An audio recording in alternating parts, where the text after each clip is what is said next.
एक आदमी कुछ लोगों से रुपए कर्ज पे लेता है। बाकी जैसे जैसे समय गुजरने लगता है वो अपने निर्धारित समय पे कर्जा वापस नहीं दे पाता, और जब कर्जा वापस नहीं दे पाता तो लोगों की धमकियां आनी शुरू हो जाती है कि समय से पैसा लौटा दो वरना इसका अंजाम बड़ा ही खतरनाक होगा। जब ये बात वो आदमी सुनता है तो कर्जदारों को अपने घर बुलाने लगता है और घर बुला के उनके हवाले अपने ही पत्नी को कर देता है। अब ये सिलसिला एक बार शुरू हुआ तो फिर खत्म होने का नाम नहीं ले रहा था। कर्जदारों का तांता लगा हुआ था। बाकी एक दिन कुछ ऐसा होता है जिससे कि पूरे इलाके में सनसनी सी फैल जाती है। आखिर ऐसा क्या मामला होता है, तो इसको जानने के लिए, इसको समझने के लिए हमारे साथ वीडियो में अंत तक बने रहिएगा। नमस्कार, मैं सावित्री यादव एसके क्राइम सफर में आप सभी का स्वागत करती हूँ। उम्मीद है एसके क्राइम सफर की सारी फैमिली अच्छी होगी, अपना ख्याल रख रही होगी। आज मैं घटना की शुरुआत करूं उससे पहले जितने भी हमारे भाई बहन, जितने भी हमारे दोस्त मित्र इस चैनल से जुड़े, सबसे एक ही गुजारिश है, एक ही रिक्वेस्ट है कि आप लोग चैनल को सब्सक्राइब कर लीजिए और वीडियो को ज्यादा से ज्यादा लाइक करिए। आप लोगों का एक लाइक हमारा हौसला बढ़ाता है। मैं भी यही कोशिश करती हूँ कि आप लोगों तक ज्यादा से ज्यादा जो है कि ये क्राइम की वीडियो पहुंचाती रहूं, जो भी छोटी बड़ी जानकारी हो पहुंचाती रहूं। तो चलिए ज्यादा बात ना करते हुए इस घटना की शुरुआत करते हैं। दरअसल जो घटना है झारखंड प्रदेश का एक जिला लगता है धनबाद। इसी धनबाद का एक थाना लगता है कुटकी थाना। इसी थाना क्षेत्र का एक गांव कुटकी 8 नवंबर की सुबह सुबह एक घर में एक महिला और उसका एक लगभग 5 से 6 साल का बच्चा, उस घर से कराहने की आवाज आती है। एक पड़ोस का व्यक्ति सुनता है। उस कराह की आवाज को जब सुनता है तो उसके घर जाता है, और जब घर जाता है तो उसकी चीखें निकल जाती है। दरअसल जो महिला होती है वो खून से लथपथ रहती है और उसकी सांसें चल रही होती है। बाकी वो खुद से ना उठ पा रही थी और ना ही कुछ बोल पा रही थी। बगल में जो 5 से 6 साल का बच्चा रहता है वो भी मृत अवस्था में पड़ा रहता है।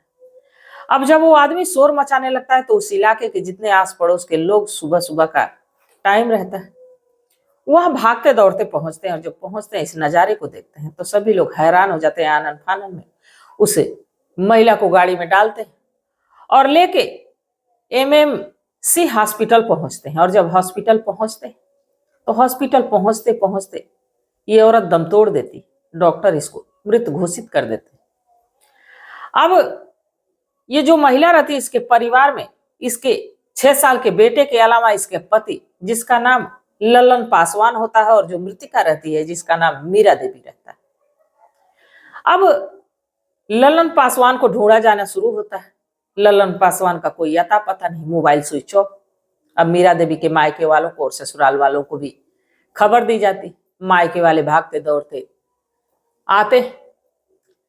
बाकी ये जो मीरा देवी ये कुछ समय पहले से अपने मायके थी और 7 तारीख को ही जाके ललन पासवान उसको उसके मायके से लेके आया, और 8 तारीख की सुबह को जैसा कि ये खून से लथपथ अपने घर में पड़ी हुई थी। अब कहीं ना कहीं पुलिस का शक उसके पति पे ही जा रहा था कि लग रहा है कि इसके पति से कोई बात विवाद था, इसलिए इसके पति ने पहले तो इसको प्रताड़ित किया, इसको मारा, इसके बाद घर से फरार। साथ ही मीरा देवी के जो मायके वाले रहते हैं वो भी पति पे ही इल्जाम लगाते हैं। अब इसको जो कि ललन पासवान को पुलिस ढूंढना शुरू करती है, और जब इसको ढूंढना शुरू करती है तो ये बिहार के नवादा से पकड़ा जाता है। और जब पकड़ा जाता है, जब थाने आता है तो एक ऐसी खौफनाक कहानी सुनाता है जिसको सुन के हर कोई हैरान होता है। दरअसल इस मीरा देवी की शादी जो है कि 13 जून 2011 में इस ललन पासवान के साथ होती है। मीरा देवी पटना की रहने वाली होती है। इसके माता पिता इस जो कि ललन पासवान से मीरा देवी की शादी करते हैं। मीरा देवी जब शादी करके अपने ससुराल आती है, अपने पति के साथ जिंदगी गुजर बसर करने लगती है। और जो ललन पासवान है ऑटो चालक रहता है। बाकी ये दारू शराब के नशे में इस कदर डूबता है कि कर्ज उठाने लगता है। धीरे धीरे समय गुजरने लगता है। अब जैसे ही कुछ समय गुजरता है तब तक पता चलता है कि उसकी पत्नी के पेट में एक पथरी। अब उस पथरी के इलाज करते हुए और ऊपर से इसकी दारू की लत, आटो जो रहता है वो बिक जाता है। और जब आटो बिक जाता है तो सिवाय अब कर्ज के लोगों से कर्ज मांगता रहता, बाकी कर्ज चुकाने की औकात नहीं। अब जब कर्जदारों का तांता लग जाता है तो बार बार कर्जदार जो होते हैं ललन पासवान को धमकाते हैं, कहते हैं कि ऐसा है कि तुम कर्ज वापस करो वरना अंजाम बड़ा ही खतरनाक हो। ललन पासवान जो है कि बार बार अब दिन पे दिन तारीख पे तारीख देता, बाकी रुपए तो नहीं वापस लौटाता। जैसे कुछ समय गुजरता है एक कर्जदार उसके घर आ पहुंचता है, और जब घर आ पहुंचता है तो जो ललन पासवान है वो कहता है पैसे तो हमारे पास नहीं है, पर उससे भी बड़ी चीज हमारे पास है, अगर जो आप चाहें तो मैं दे सकता हूं। इस पे जो कर्जदार रहता है वो कहता है कि ऐसा क्या। वो घर के भीतर जाता है और अपनी पत्नी से कहता है कि मैंने तुम्हारे लिए ही कर्ज उठाया है और कर्ज चुकाने की बारी आ गई, तो इसलिए जो हमारे दरवाजे पे कर्जदार आया है उसके साथ तुम शारीरिक संबंध बनाओ। पहले तो मीरा देवी मना करती है, बाकी अपने पति के बार बार फोर्स करने पे वो तैयार हो जाती है। और यहीं से एक खौफनाक कहानी शुरू होती है। जब मीरा देवी के साथ एक कर्जदार शारीरिक संबंध बनाया और पैसे माफ करके चला गया, इसके बाद फिर क्या, ये जो ललन पासवान है अब रोज एक नए कर्जदार को लेके आता और अपनी पत्नी के साथ उसको भेज देता। वो लोग अपनी हवस की भूख को मिटाते और उसका कर्जा माफ करके चले जाते। अब ये सिलसिला लगातार चल रहा था। बाकी जैसे ही कर्जा तो चुक गया, बाकी अब ये एक तरह से धंधा बन जाता है, देह व्यापार का एक खेल शुरू हो जाता है। ये जो ललन पासवान है अब एक ऑटो, दूसरे का ऑटो जो कि चलाने लगता है, ऑटो ड्राइवर पहले भी रहता, ऑटो चलाने लगता है। इसके बाद जब भी उस ऑटो में बैठने वाले जो व्यक्ति रहते, जो सवारी रहती, उनसे पूछता है कि अगर जो आप लोगों को कुछ अच्छा चाहिए, किसी औरत के साथ टाइम बिताना है, तो मैं ऐसा जुगाड़ कर दूंगा, मेरे पास ऐसी जो कि सटीक एक जगह है। और जो अगर जो तैयार होता तो उससे रुपए लेता, इसके बाद अपनी पत्नी के पास ले जाता और ग्राहकों से अपनी पत्नी के साथ जो है कि संबंध बनाने के लिए कहता।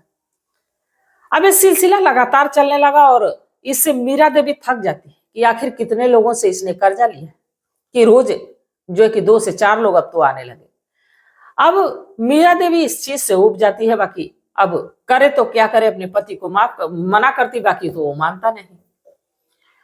अब इस चीज से वो प्रताड़ित होकर मायके चली जाती है, अपने पति से झगड़ा करती है और इसके बाद वो मायके चली जाती है अपने एक 5 से 6 साल के बेटे को लेके। धीरे धीरे महीनों गुजर जाते हैं। इधर जो अब ये ललन पासवान है, इसके पास जो भी रुपए रहते हैं खर्च हो जाते हैं, दारू शराब के नशे में डूब जाता है फिर से। अब इसको रुपए की जरूरत रहती है, बाकी बीबी है नहीं कि उससे ऐसा करवाए कि उसके पास रुपए हों।